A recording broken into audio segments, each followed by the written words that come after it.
संयम्य कर्णग्राम मेकाग्रत्वेन चेतसा आत्मानमात्मवान ध्याये दात्मनैवात्मनि स्थितम। ऊपर जिस आत्मा का चित्रण किया भगवान आचार्यों ने, उस वह कैसे प्राप्त हो सकती है, तो सबसे पहले कर्णग्रामम इंद्रियों के समूह को संयम नियंत्रित करके और चेतसा एकाग्रत्वेन चित्त की एकाग्रता से आत्मवान आत्मा आत्मना आत्मा के द्वारा आत्मनि स्थितम आत्मा में स्थित आत्मानम आत्मा को ध्यायेत ध्यावे ध्यान करे। अभिन्न कारक की अपेक्षा कह रहे हैं, आध्यात्मिक ग्रंथ है, इसलिए भगवान कह रहे हैं कि सबसे पहले इंद्रियां जो चंचल होती हैं इनके समूह को नियंत्रित करके और चित्त की एकाग्रता पूर्वक आत्मा के द्वारा आत्मा में स्थित आत्मा का ध्यान करे, आदेश है भगवान का। फिर कहते हैं आगे कि अज्ञान की उपासना करने से अज्ञान प्राप्त होता है और ज्ञान की उपासना करने पर ज्ञान प्राप्त होता है। जिसके पास जो होता है वह देता है। कहते हैं अज्ञानोपास्तिरज्ञानम ज्ञानम ज्ञानी समाश्रयाः ददाति यत्तु यस्यास्ति सुप्रसिद्धमिदं वचः। अज्ञानोपास्ति ही अज्ञानम, अज्ञान की या अज्ञानी की उपासना करने से अज्ञान प्राप्त होता है। ज्ञानी ज्ञानम समाश्रया और ज्ञानी समाश्रया, ज्ञानी व्यक्ति का आश्रय लेने से ज्ञानम ज्ञान प्राप्त होता है। इदम वचः प्रसिद्धम, यह वचन सुप्रसिद्ध है। यस जिसके, यत जो, अस्ति है, तत् वह, ददाति देता है। यह लोकोक्ति है, लोक प्रसिद्धि है, लोक में विख्यात है कि जो जिसका मालिक होता है वह उस वस्तु को देता है।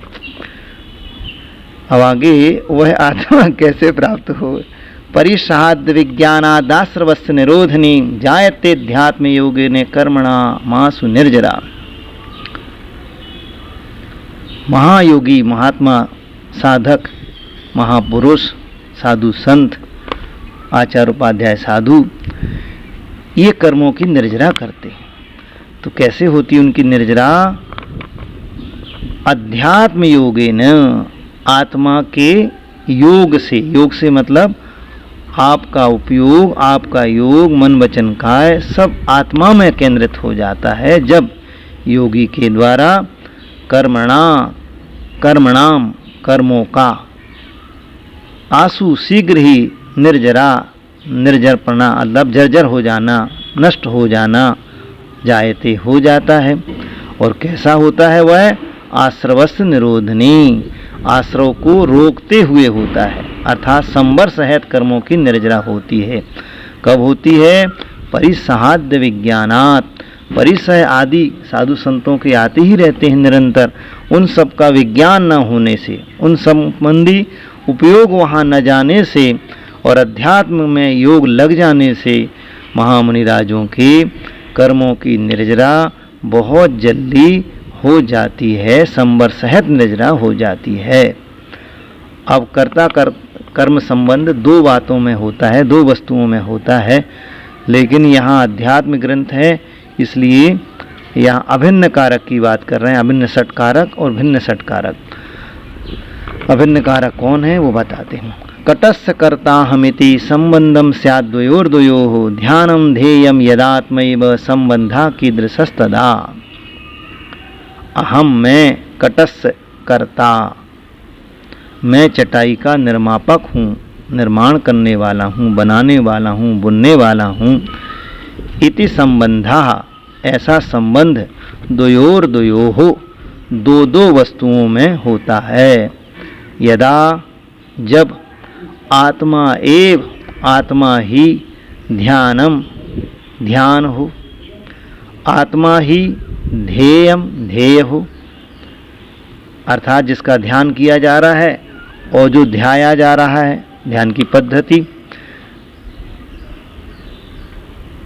ध्यान और ध्येय ये दो आत्मा ही हो जाएं तो संबंधा कीदृश तदा, तब संबंध अर्थात दो का संबंध कीदृशा कैसा होगा अर्थात नहीं होगा, एक में संबंध नहीं बनता है। अभिन्न कारक में आत्मा ही आत्मा को आत्मा के द्वारा आत्मा में स्थित आत्मा के लिए ध्यान करता है, तो अभिन्न कारक में स्वयं ही वो अभिन्न रूप से अनुभव में आता है। अब जो जीव मोही होता है वो कर्मों को बांधता है, और जो निर्मोही होता है वो कर्मों से छूटता है।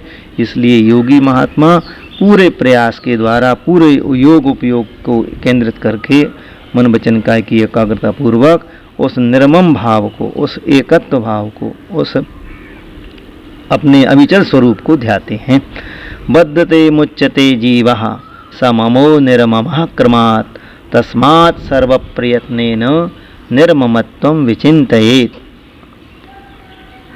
सममः क्रमात् बद्धते निर्ममः मुच्यते, तो क्रमात् क्रम से सममः जीवः मोह से सहित जीव बद्धते कर्मों से बनता है, और निर्ममः कर्मों से रहित जीव मुच्यते छूटता है।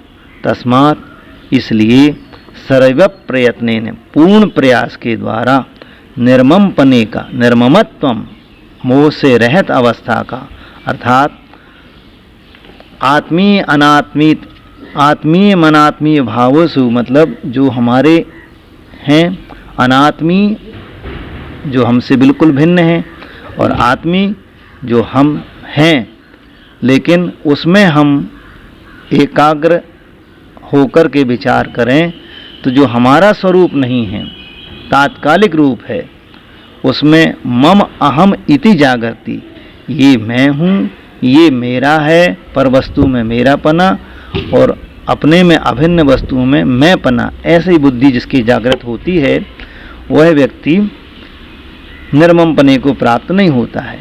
इसलिए पूरे प्रयास के द्वारा हमको उस मोह से रहित अवस्था को, जो कि पर बुद्धि, अहम बुद्धि, ममत्व बुद्धि, जिसको हम पर वस्तुओं में एकत्व स्थापित कर लेते, उन दोनों बुद्धि से संकल्प विकल्प जिसको आचार्यों ने कहा है उनसे दूर हों तो हम निर्ममपने का ध्यान कर सकते हैं। फिर आगे कहते हैं वो निर्ममपना है क्या।